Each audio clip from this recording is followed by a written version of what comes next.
started right away. We are going to roll. We're going to talk about the Renaissance. We're going to talk about Salvadoria. We're going to talk about being filleted on a stick. The skin is slowly peeled off. Okay. And then dogs once again with pipes. And then they hung them over, and then they brought just as they pulled the rope tight. They lit the fire. You know,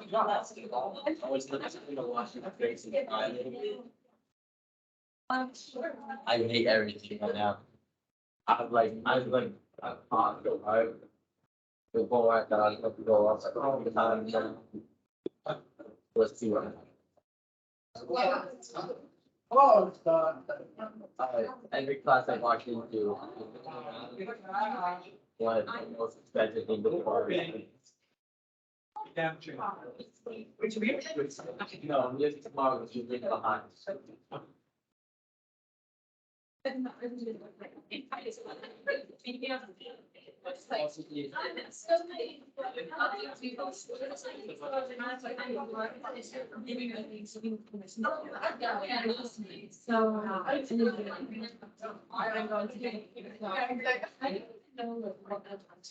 I got the call, got circuits act. Hey, how we doing today? Huh? Oh, I gotta raise something.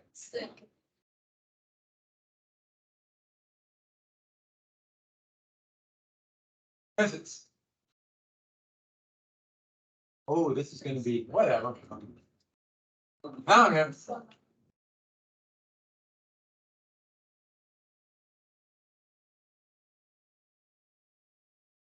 What you see is what you get, people. I'm sorry, what you give is what you get. Don't forget that. Yes, sir. It's gonna leave. Yeah. Yeah. And I want you to stand up, put your books down and say, I'm out of here. They just do it. Okay. Don't do that, Brenda. You have to be bribed to do it. Do it because it's the right thing to do. All right. Like that. So we're gonna get started right now because we are behind in here, for which I blame. Everybody. Every person on the Oh, here is playing something. What about the broom?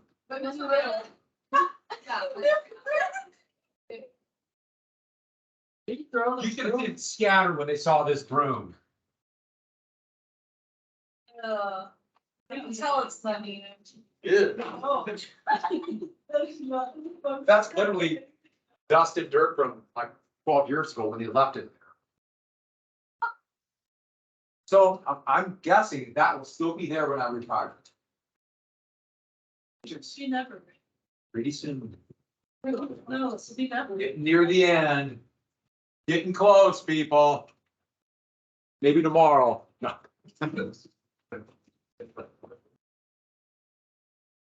Where was I? Oh, yeah. So the problem was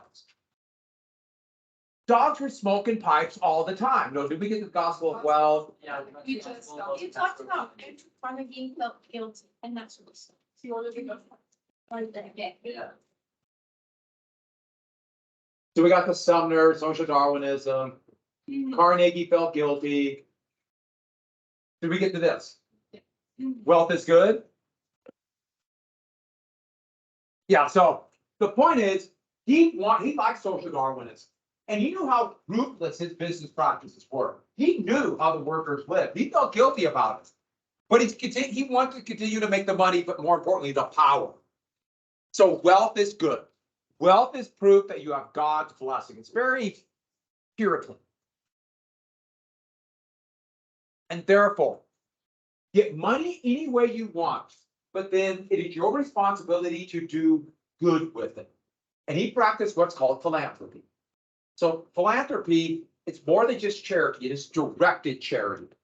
He will give money, but he will decide how it will be used for good. It will be his decision. I'm doing that in quotes because Sometimes it might not be good. Or it might be misappropriated, or people might disagree. So this is not just basic charity. This is somebody who has so much power and wealth, he can decide, or she can decide where that money goes. Because I'm thinking about philanthropists today. And he knew better than other people. He knew better. He must know better. He's so rich, so he must be brilliant. That was the attitude, very much social Darwinistic. And so here he is, this is pretty much positive, but here he is giving money.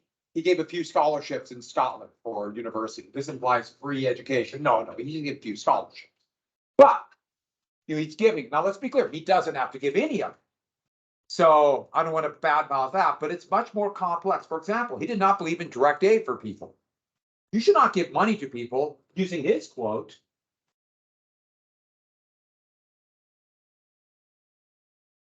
Remember what I told you, social Darwinism believes you're poor because you're somehow inferior, and the thing they really focus on, some kind of moral corruption.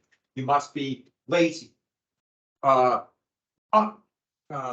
very smart, gonna waste the money, gonna drink it away.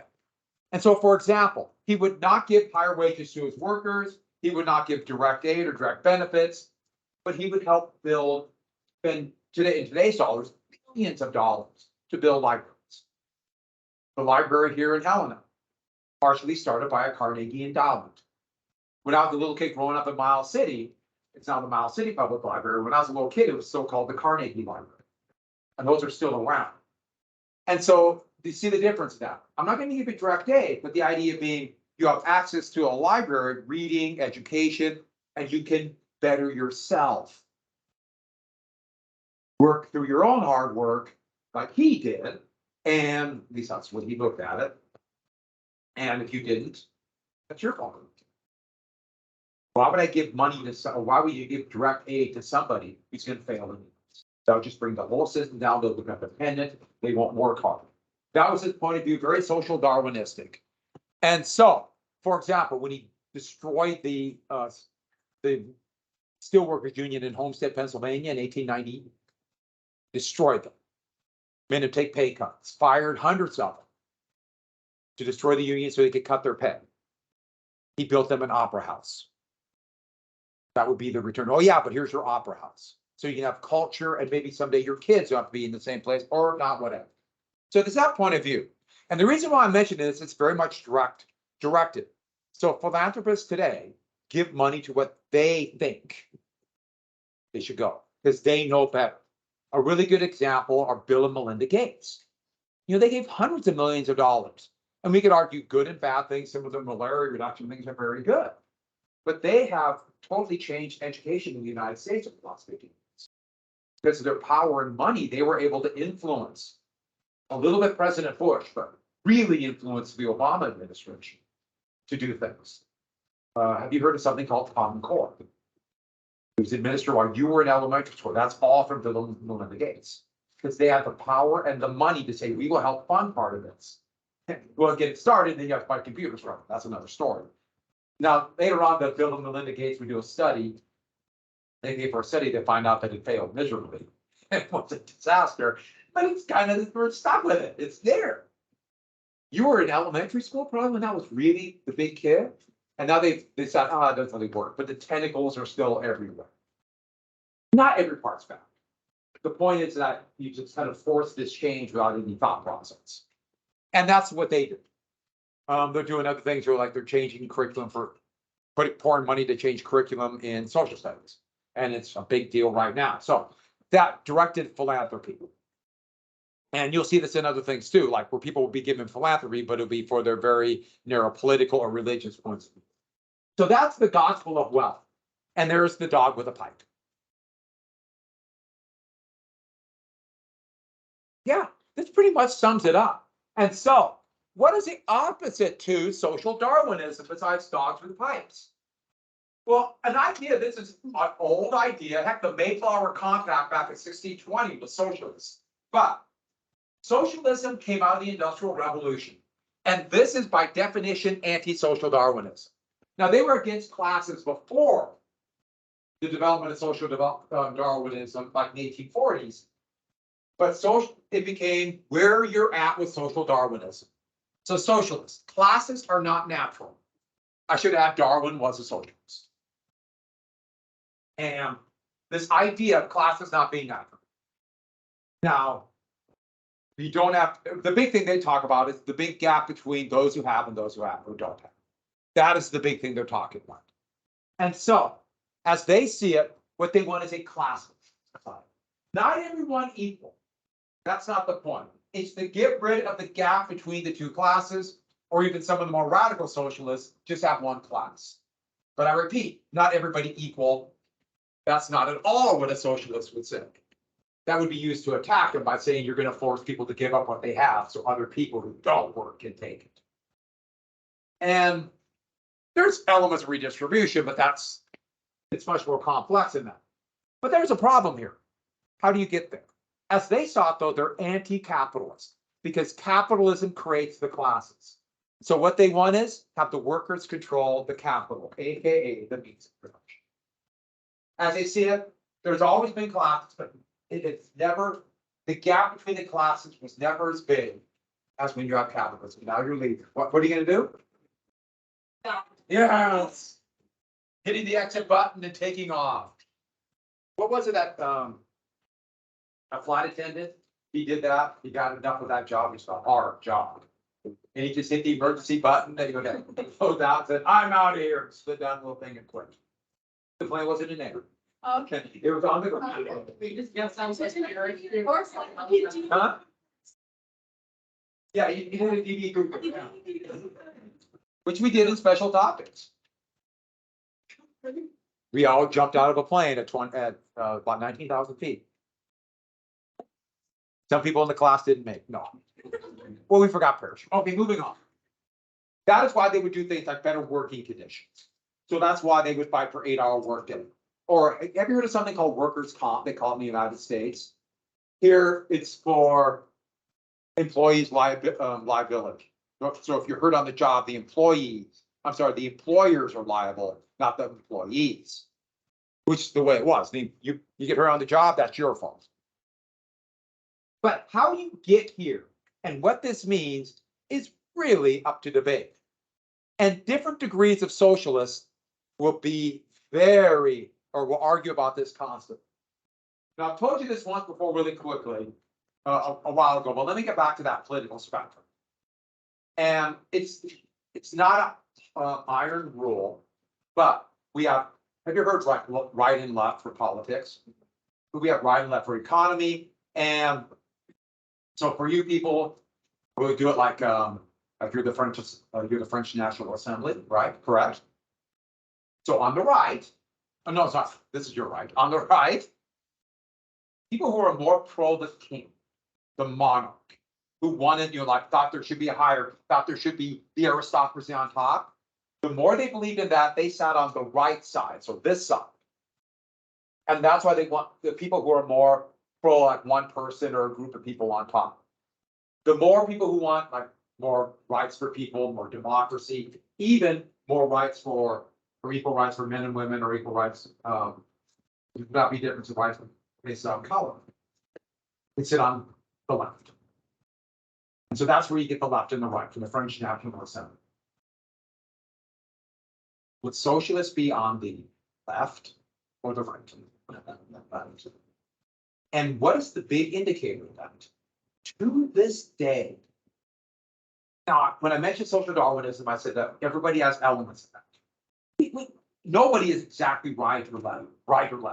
Nobody. We have something, nobody is down the middle. Nobody. Whenever they say, oh, they're moderate in the middle. No, they're not. But the more you believe in social Darwinism, the more you are to the right. The less you believe in social Darwinism. Now, most people are very close. But kind of the more you believe, oh yeah, there are some people on top, it's kind of natural. Or, there's, you don't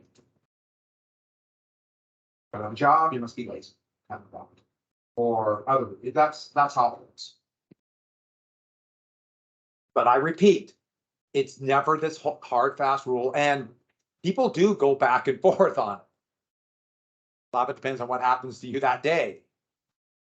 Whenever they say someone's moderate, they're usually hiding what they really are. So let's get to the main economic. So what this really is, though, is they want ultimate democracy, political democracy to make the rules, but also democracy. Have the workers have a voice in production. Now that could just be labor unions, or that could be getting rid of the capitalists, putting them in camps and taking over. It really depends on what kind of socialist you are, if you believe in this.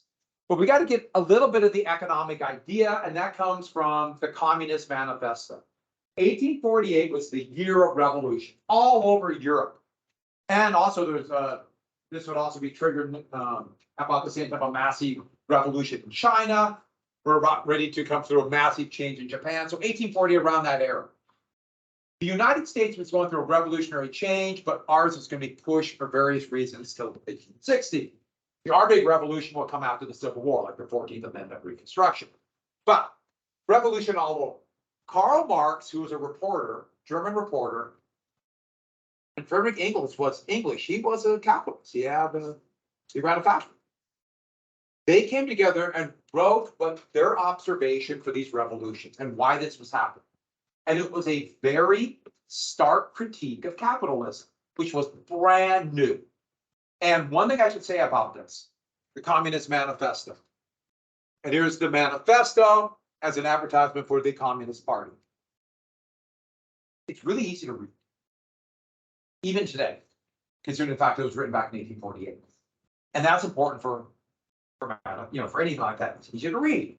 Remember Common Sense by Thomas Paine? Easy to read. So it's not written in a language where only a few people get it, like it's an elite, it's above. So it's written for the masses. And it has pretty sound economic critique, especially in the beginning. Now, he, of course, is going to gear that economic critique to what he wants for a solution.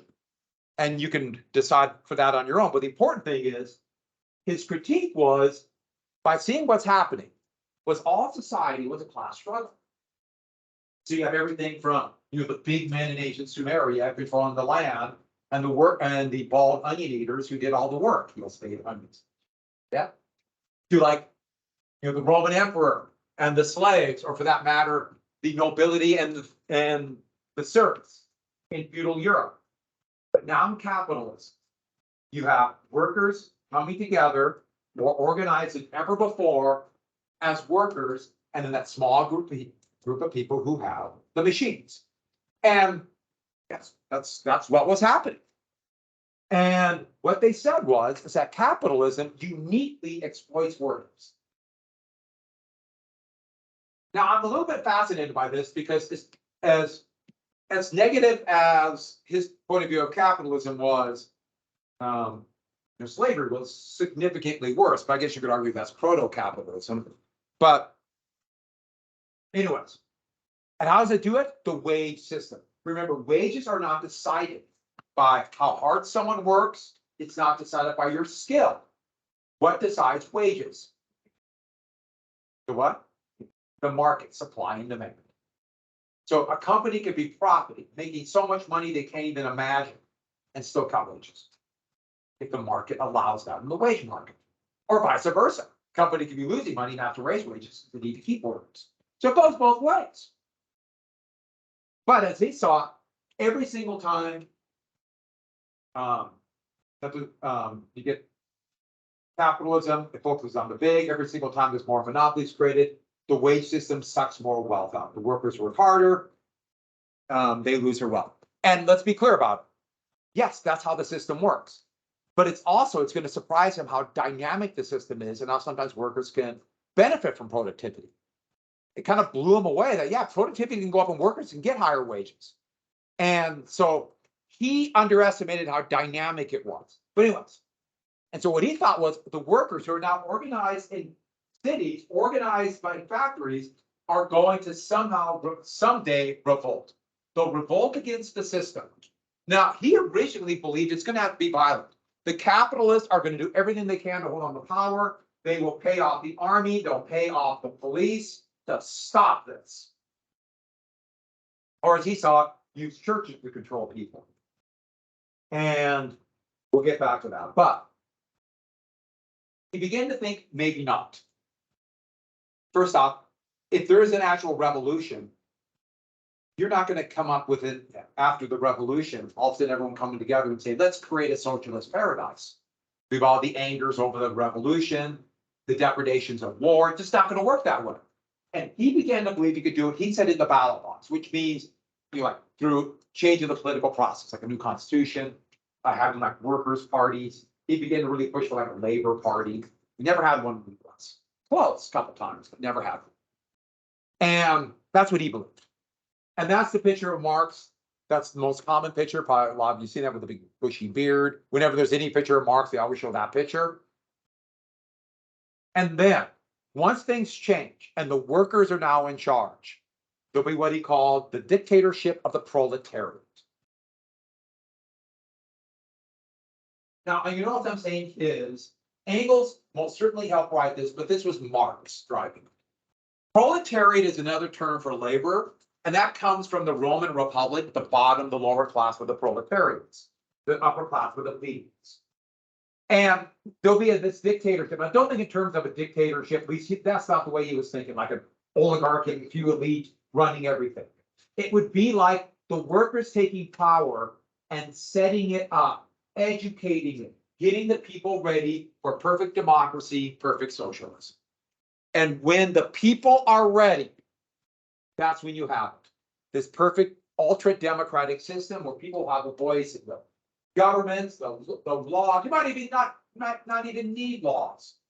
A voice in the workplace, the people will decide. And eventually, what we need states for. States just compete for each other for empire. You won't need that anymore. Money as we know it won't be needed. Just won't be necessary. Not really clear how that would happen. Religion, as they knew it, would fade away. But now religion would be much more democratic.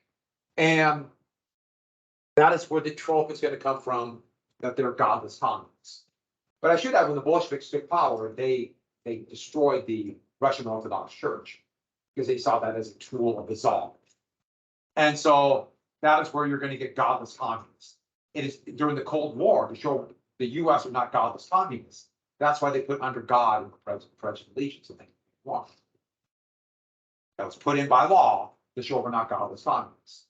3 years later, they added "In God We Trust" the coins to show we're not godless communists. That was all done. That's Cold War politics.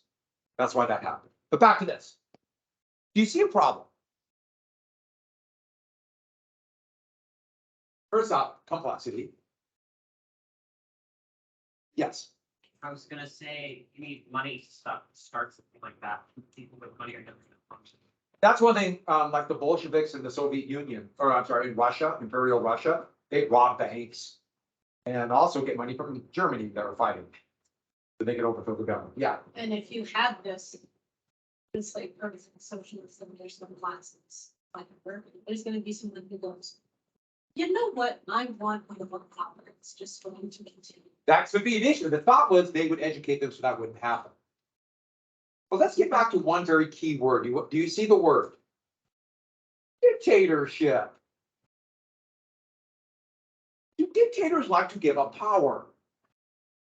And so in the Soviet Union, especially after a horrific, it was so bloody, it's hard to even wrap your mind around. Civil War. When the Bolsheviks took power, the communist Bolsheviks in 1917, there was a 5-year civil war that was so bloody, it's hard to imagine. Billions died. So there's a lot of anger. Then the dictatorship of the proletariat took over. And when would they decide that people would be ready? No, they never gave up. The people were never ready until the Soviet Union collapsed in 1989. I'm sorry, 1991. They never gave up power. We see other examples of that. 1949, in China. Communist revolution, they overthrew a pretty nasty militarist dictator. The communists took power in China, and what happened? They never gave up power, and now they just call themselves communists, and they're just basically a totalitarian dictatorship. An oligarchy of a few very wealthy people. Nobody wants to give up power, so they never get to this step. So This is the problem area. But this, yeah, you see this. And how do we avoid this situation so we don't have a revolution? So I should add, there are socialist countries now that did not have this problem of dictatorship of the proletariat. Anybody know what these socialist countries are? Huh? Italy has a lot of socialistic tendencies, but they're not fully socialist. What country? Yeah, all the Scandinavian states are socialist. Norway, Sweden, Finland, Denmark. Germany, much more than, let's say, Italy, pretty socialistic. France has a lot. They have a president right now who's trying to get rid of some of that, but France has a lot of socialism. We have some elements of socialism here. Not near as many as, let's say, Germany. But so let's get to that. That's Marx. So the point is, in everything from, you could say, perfect markets will solve all the problems to socialism, there's a bit of fantasy land in all these extremes. I don't mean to batten off the people who did it, but it's kind of like, yeah, then magic will happen. And so, one more thing, I had to show you this. I've never seen Karl Marx without a beard, and last year I found a picture with him without a beard, and I had to show everybody this. That's Karl Marx without a beard. That is so weird to me after years of seeing him with a beard. Has that changed your life? Yes. Why is his mustache? His hair. That happens. That happens, yeah. Yeah, where sometimes the certain facial hairs will not get as gray. Yeah. Yeah. It's a weird thing. So on the left wing, then they're bitterly divided over this. And this is part of the problem they're going to have to this day. It's going to be the basic elements. You're going to have moderate socialists who say, hey, we can solve this through the political process. And there are groups like unions, like the Knights of Labor, who thought all we need are more worker control, worker dominated, or worker coming up with better contracts for like 8-hour workday or better working conditions. And there was a relatively strong socialist party in the United States under Eugene Victor Debs. There's Debs on the right. He would start in the American Railway Worker Union. This is the Social Democratic newspaper for Germany. There used to be socialist party. Now they're kind of social democrats or socialist elements with capitalism, kind of a blend.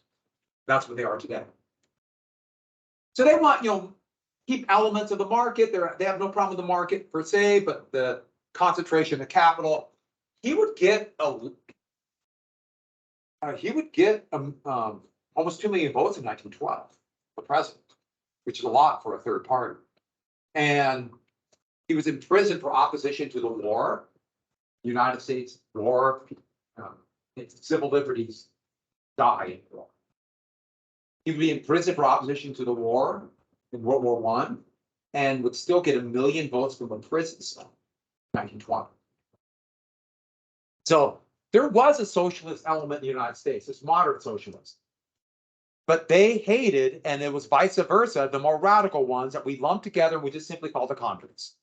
That's a little bit too simplistic, but we, gotta try to get understanding.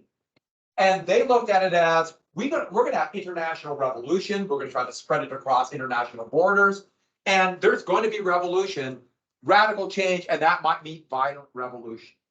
And so the Bolsheviks were communists. And we're gonna have all these in the Soviet Union. The more radical elements. And they look at the more moderate ones as sellouts. And the more moderate socialists looked at the communists and say, you're going to give an excuse, because of your threat of revolution, an excuse for them to crack down on us by calling us revolutionaries. Who are the most radical of the socialists? Anarchists. Anarchism. And anarchism, they want perfect socialism. By the way, if you ever see somebody says, I'm an anarchist, let's blow everything up, run away from them. They're a lunatic. That's not what anarchism is. Anarchism, they don't want to create permanent anarchy, but they want to show the failures of the system. But first important thing is they believe any hierarchy is a class. So even if you have, let's say, you have a meeting and someone takes over, like me right now, I'm like in an upper class, I'm above you. And that's how classes start. So their idea would be everybody equal, with an equal voice, and all decide together. Now, the problem with that is the bigger you get, I think you can see the problems of that. But their thought was any hierarchy is a class. And so they proposed either group activity, all acting together, or individual activity. Individual. You do it, you're not being directed or led by somebody. And so the idea being, I'm not being dominated by somebody, I'm doing what's best for my class. And therefore they wanted to blow up the existing order. So throw out the existing order. It could be a king, monarchy, aristocracy, the capitalists, or anything, because remember, these are socialists. Blow it up. Now, this blow up could be peaceful, constitutional change. Classic example is right here, Emma Goldman, who she was an immigrant from Russia, part of a wave of Jewish immigrants that came, we mentioned that once before, but came at the end of the century, American citizen. But she pushed for that idea that workers together can change the system, overthrow it, and replace it with a more democratic system. Now, she have a lot of detractors said she didn't really do enough for workers and just talked good. But then the other kind, they believe we got to show we mean business. They literally called it propaganda of D, aka revolutionary terrorism. We will do bombing attacks and assassination to prove the system will not hold. And that is why that picture on the right would show this caricature of, you know, this scraggly beard. It wasn't just an anarchist, it was an immigrant coming in, a radical, and saying, you know, kill the law, kill the police, destroy our property, etc. So this is attacking them.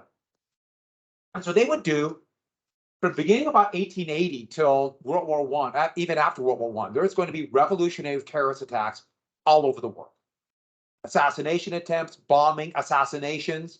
The whole idea was to show that the country, the society cannot protect you. So here's a couple pictures of one. On the right is a bomb placed in the Spanish Parliament. In the middle, a bomb placed in an opera house in Paris. The idea being a lot of the wealthy elite would go there.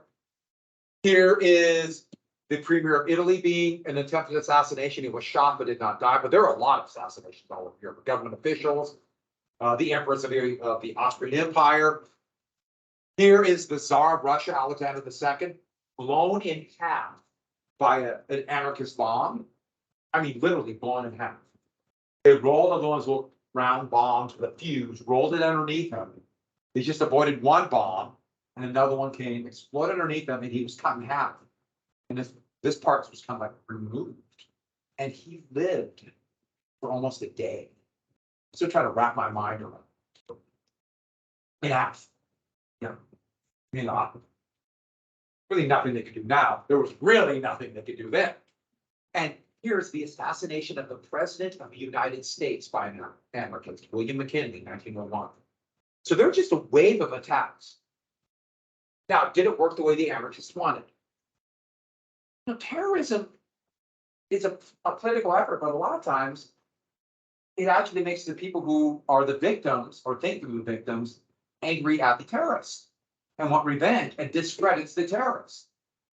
People see that in the South with John Brown. And they began to say that anybody who wanted these things were a bunch of anarchists. If the anarchists were committing terror, in fact, what a great way to attack the moderate socialists. They're anarchists. What a great way to attack labor unions. They're anarchists, but not just any anarchists. What kind of anarchists? Bomb throwing anarchists. And that became that became tied together. You could not escape bomb throwing anarchists. And up until the end of World War I, anybody who wanted those things that socialists might want, like an 8-hour workday, throwing anarchists. And bomb throwing is scary. After World War I, it became your economy. And so the socialists would end up eating their own. This is Saturday Evening Sun, the famous mythological painting by by Blake. I had to show you this because it is absolutely gruesome. Blake was awesome. Moving on. So let's get to real world examples of what's going on. So we have to lay out a lot of stuff. This is really important thing. You can see direct ties through today. And I'm always trying to make the tie. You'll notice sometimes it works really well, sometimes it doesn't. I know, I'm sorry, but always trying. But the panic of 1873 would really show how this new economy was changing and changing fast. There was a post-war depression, country was getting out of it, but in 1873, the entire world's economy blew up. And to show you how important the United States was, it started here. We blew up the world's economy. Wouldn't be the first. I'm sorry, but I think wouldn't be the first, wouldn't be the last. And so with that, we had a couple reasons for this happening. First off, there's massive overspeculation. People are investing in buying up gold. Jay Gould, the financier, tried to corner the gold market, for example. There's overspeculation in stock. People were buying stock. Do you remember what speculation is? You try to buy the stock when it's low, hoping what will happen. Go up and you can sell. Overspeculation in stock and a big real estate overspeculation. We've already talked about this with the panic of 1837. Remember that, overspeculation. And so the bubble was all these commodity or asset prices started going up. Higher than the value, but everybody was seeing the price going up and they started thinking, I gotta get in on this. We're all getting rich. And they started buying more. And then what happens? People realize, or whatever, something happens that shows that the prices are overvalued, and what happens? Prices tumble. And the people borrowed money to buy that land or buy that stock. Can't pay back their debts. What happened to the banks? That ripples everywhere. The banks don't get their money back. Banks shut their door. All the way down to the people who have their savings in the bank and they lose everything. So the bubble bursts. But while this is going on, there's also massive industrial overproduction, especially railroads. They were producing just this wave of construction after the Transcontinental Railroad. And they were borrowing money, the profits weren't coming in, and railroads started shutting their doors. And so overproduction meant the lower prices, and they couldn't keep going. So the economy began to tank, and I'll tell you a little bit more about that later. But over speculation, and then one more thing. Congress decided to do something about the convoluted financial system that's existed since the Civil War. You had paper currency, silver, and gold coins, gold specie. And all three had different values. So they're all in dollars, but a dollar of paper money was not worth as much as a dollar of gold money. And it just seems very weird now, but that's the way it was. And so they had no real system. And so the coinage act went on the gold standard. Everything will be based on gold. Any paper currency on gold, silver based on gold, gold is the currency. The problem is there's not that much gold. So all the old paper currency that wasn't backed by gold, gone, worthless. So people lost all that money. They were paying back their debts with that money. And what happened to the value of gold overnight when they passed this? Dropped like mad. All of these things dropped prices all at once. And it all crashed and created massive deflation. All at once. Prices tanked. Companies couldn't pay back their loans. They couldn't make a profit. They shut their doors, laid off thousands of workers. Farm prices dropped. A catastrophe. So here's showing, those are holding up pieces of paper. Actually, this is a bank. This is a run on the bank. So people are holding their deposit slips and they're going to the bank. Here's the New York Times saying about financial disaster. I like to use a little side section. So here's the thing that was happening. Banks were making all these loans because we're all making money. All of a sudden the bubble burst and people weren't paying back their loans. There were no real rules on banks. So not only were they loaning every penny that people would put into the banks for their savings accounts, they were loaning money they didn't have. They borrowed from other banks. And then overnight, people weren't paying back their debts. So what do those banks do? Usually what happened was this. They acted like nothing was wrong. They shut the door one night. closed, took all the money, and any money that was left, they took. So the next morning, the bank is gone. And what happens if you had savings in that bank? Any other asset in that bank, it's gone. So just imagine we're in that situation, and this half of the class at bank well, the sickness hall was Mr. Larson. And you know Mr. He's gone. It should be Mr. Mihalich. You have your bank in safe parking, right? I'm still making. But what's going to happen to you? You look over and see all of them and they lost everything they had. Next thing you know, they're on the streets. What are you going to do? Go with your receipt slips and demand your money. And that's what happened. So even a healthy, strong bank can go. And every other bank, if they all shut the doors and say, please don't come. And so that's how it happens. The bank panic. And this triggered a worldwide depression. A bank panic. And there actually be 3 waves of bank panics. Over 18,000 businesses shut their doors. Overnight, they couldn't get loans. Banks quit loaning money. And look what happens. This is the amazing thing. Here are the bank closures early in the panic. And you notice it looked like things were getting better. Look what happened 4 years after. The worst year was 1877. That should give you an idea how long and horrible this was. The financial crash of the Great Depression happened in 1929. The worst year, in fact, the worst time was the winter of 32-33. That's when the whole thing, and I mean literally the whole thing, like the United States, just about fell apart. So with that, worldwide. So once you have that, no one's buying anything. So even companies that were surviving are laying off workers. So that means less people with money to spend. What does that mean? Massive unemployment. Companies are shutting doors. And it didn't matter in these layoffs. You might be the hardest working person in the world. Work your tail off. Doesn't matter. If that company isn't selling their products, you're done. And if everybody is closing at the same time, you stop. This is a new reality that was terrifying.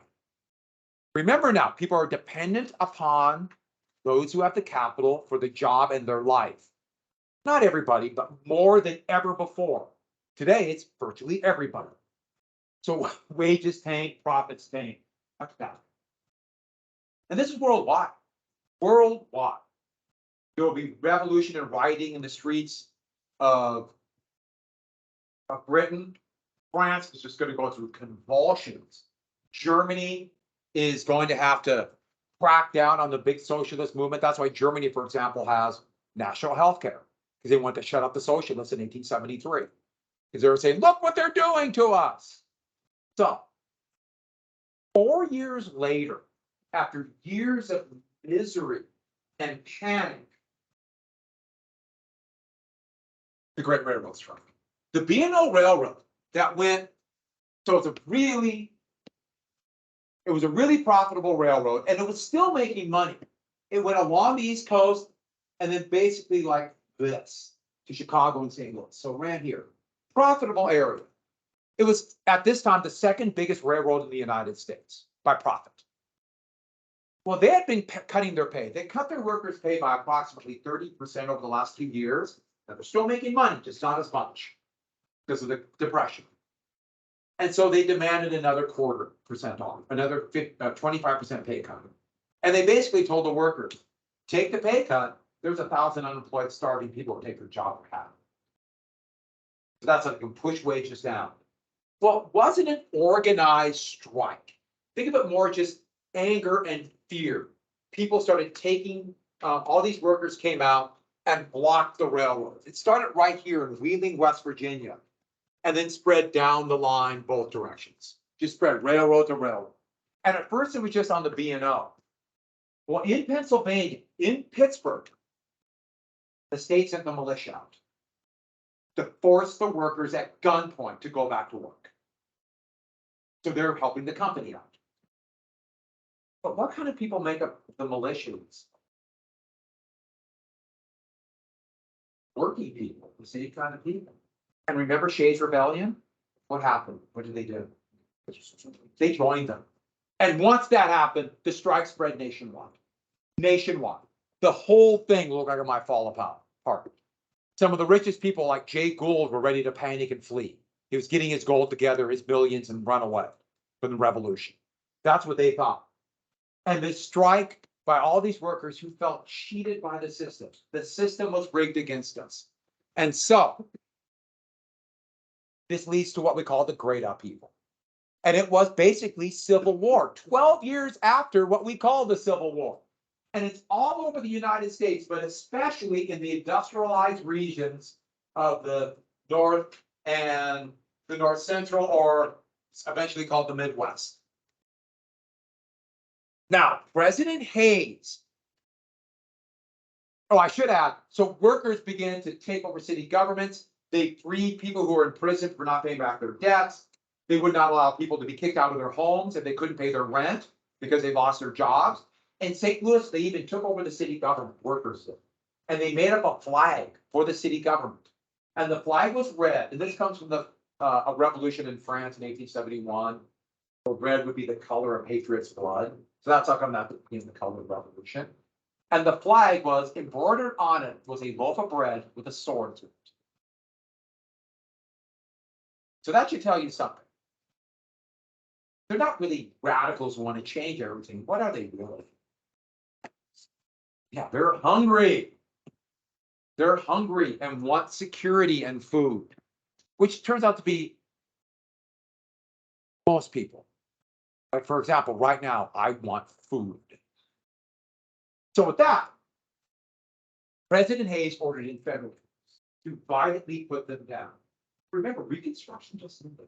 And then all these troops fresh from Reconstruction duty, and most of them were Black soldiers. And this wasn't necessarily the plan, but when they went to Pittsburgh and Philadelphia and Chicago, these troops, it shows them here as lighter skin, but these were Black soldiers. And they realized something. Racism kept them apart. The soldiers are basically the same class as the workers, but that racial divide. And this is going to become the norm until World War I, to use Black soldiers to put down strikes of white workers. So racism will make sure that workers don't move. Remember Bacon's Rebellion? Have that same kind of attitude. So for example, Montana has a very big labor history of workers demanding better rights, especially miners. That's why there were 2 regiments of Black soldiers kept in Montana during World War I. One in Missoula, one in City. Why? To put down strikes. So with that,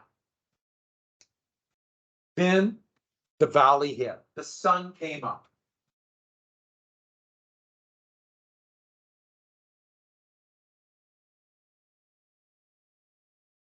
After the great upheaval would be put down, and over 300 people would be killed, thousands would be wounded, Congress would officially create the National Guard. So this would be the trained militia. And this came right after the Khrushchev the decision that said the Second Amendment was about militias and not personal firearms. That was so it came right after it. So we'll have a well-regulated militia to do things like controlled by the governor of the state of each state, but would be armed by the federal government, trained by the federal government, the National Guard. And the number one job would be to keep order, aka put down strikes. In fact, they began to build armories in every town, which were like little forts. And if they could be nationalized under the command of the president, but the president can take over, but they're under the control of the state. And that's the system we have today. So if you know anybody in the National Guard or thinking about it, you are trained by, let's say, the Army National Guard, so the US Army. We have a big Army base here with a lot of National Guards. So some of you might have elements of that, yeah. And so that's where it comes from. But it showed a couple of things. First off, labor has power. Wow, do they have power? If they organize, they could stop the entire economy. And this terrified those who realized individual workers no power. Together, they might extort things like higher wages or better lit working conditions or food. But it also showed, and it showed the capitalist and greatest fear, the unification. They were always anti-union. Wow, are they going to become anti-union? And the United States is going to have the most violent labor history of any country in the world. And capitalism. But they're real fear. Jay Gould would later on say, we should have hired half of the poor to kill the other half. That's what we should have. Tells you a little bit about him. But this also shows this new economy, the business, AKA the boom bust. And so we're running out of time. I know we're a little behind. You guys didn't get the quiz. I have to figure out something for them. Oh my goodness, I forgot you. So we're gonna quit right there, but I have to give you an assignment. Do you want to get the assignment? The answer is yes. So, the review book. If you go to the review book, where it is, here we go.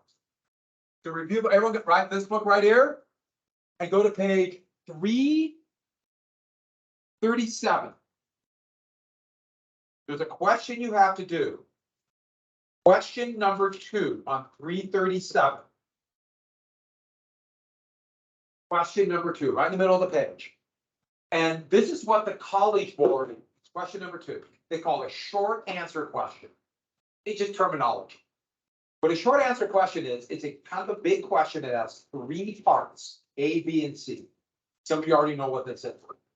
And for each one of those parts, A, B, and C, you have to write for each one a 3-sentence short idea. So a full short answer question are 3 3-sentence short IDs. Everyone got that? 9 total sentences. You have to do that. Now, the short answer questions, the way they set it up, in a way, are a lot easier than even what I give you. I'll give you the list of terms. You basically, usually they'll give you a couple quotes. This is about social Darwinism. And you come up. You have to come up with what you know, but you come up with an example, aka that topic, like we do, to give a brief summary, to give an example, and explain why it's important. Remember, this is what we did for the final? The College Board, they're good questions. I actually like these better than essays. Like mini essays, you get a lot more variety. You have to do 3 short answers.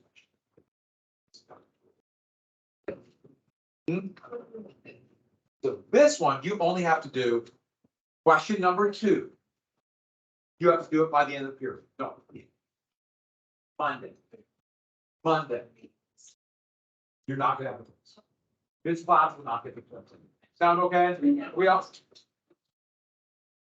Now, please look at this. Just take a quick peek. I know people have a lot of activities and everything, but take a quick peek at this. Just so if you have any questions tomorrow, you can ask. See you. Have a good day, everybody.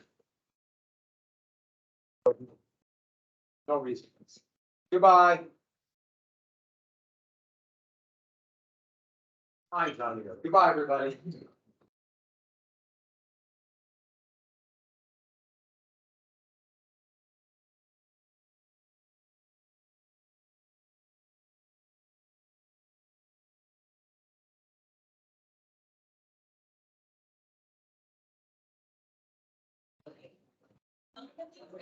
So I fix all of this. Like trying to, I'm gonna build the buildings that are covering things. Yeah, so. That's from bringing to. It must be their house. The new one. Oh, so.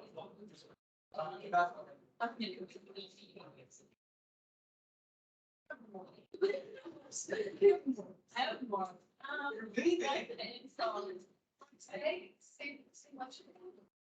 I think it's different. You got it behind. We have quiz today. Are you as excited as you look? Yeah. Yeah. Yeah.